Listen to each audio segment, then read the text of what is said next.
आषाढ़ मास के कृष्ण पक्ष की योगिनी एकादशी की कथा। धर्मराज युधिष्ठिर बोले, हे जनार्दन, अब आप कृपा करके आषाढ़ माह के कृष्ण पक्ष की एकादशी का नाम तथा महत्व का वर्णन कीजिए। तब श्री कृष्ण भगवान ने कहा, राजन, आषाढ़ माह के कृष्ण पक्ष की एकादशी का नाम योगिनी है। यह एकादशी तीनों लोकों में प्रसिद्ध है।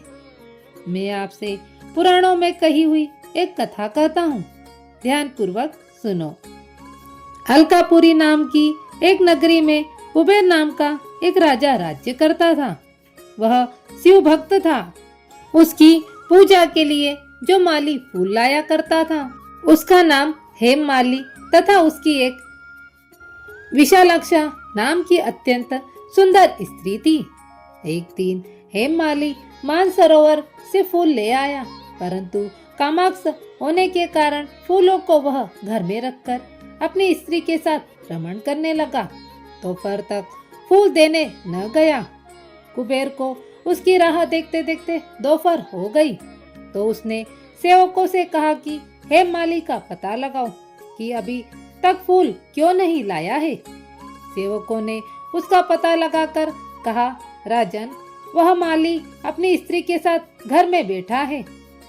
कुबेर ने तुरंत हेम माली को बुलाने की आज्ञा दी। हेम माली राजा कुबेर के सम्मुख डर से कपकपाता हुआ उपस्थित हुआ और प्रणाम किया। राजा ने कहा, हे पापी, पूजा में विघ्न डालकर तूने मेरे पूजनीय ईश्वरों के ईश्वर शिव जी का अनादर किया है। इससे मैं तुझे श्राप देता हूँ कि तू अपनी स्त्री का वियोग भोगे और मृत्यु लोक में जाकर कोढ़ी हो। कुबेर के शाप के प्रभाव से वह स्वर्ग से पृथ्वी पर पहुंचकर कोढ़ी हो गया।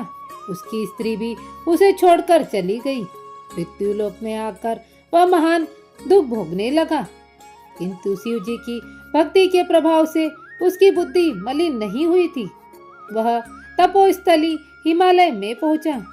उसको देखकर ऋषि बोले कि तूने कौन से कर्म किए हैं जिससे तू कोढ़ी हुआ और महान दुख भोग रहा है। उस पर हेम माली बोला, हे मुनि, मैं यक्षराज कुबेर का सेवक था। मैं राजा की पूजा के लिए नित्य प्रति फूल लाया करता था।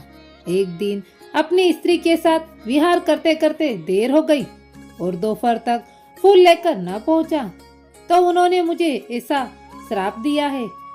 आप कोई ऐसा उपाय बतलाइए जिससे मेरी मुक्ति हो। इस पर मार्कंडेय ऋषि बोले कि भाई, तूने मेरे सम्मुख सत्य वचन कहे हैं, इसलिए मैं तेरे उद्धार के लिए एक व्रत बताता हूँ। यदि तू आषाढ़ माह के कृष्ण पक्षी की योगिनी नामक एकादशी का विधि पूर्वक व्रत करेगा तो तेरा पाप मिट जाएगा। हेम माली ने प्रसन्न होकर मुनि के वचनों के अनुसार योगिनी एकादशी का विधि पूर्वक व्रत किया। इसके प्रभाव से वह फिर से अपने पुराने रूप में आ गया और अपनी स्त्री के साथ सुखपूर्वक रहने लगा। हे राजन, इस योगिनी व्रत कथा का श्रवण फल 88 सहस्त्र ब्राह्मणों को भोजन कराने के बराबर है। इसके व्रत से समस्त पाप दूर हो जाते हैं और अंत में स्वर्ग मिलता है।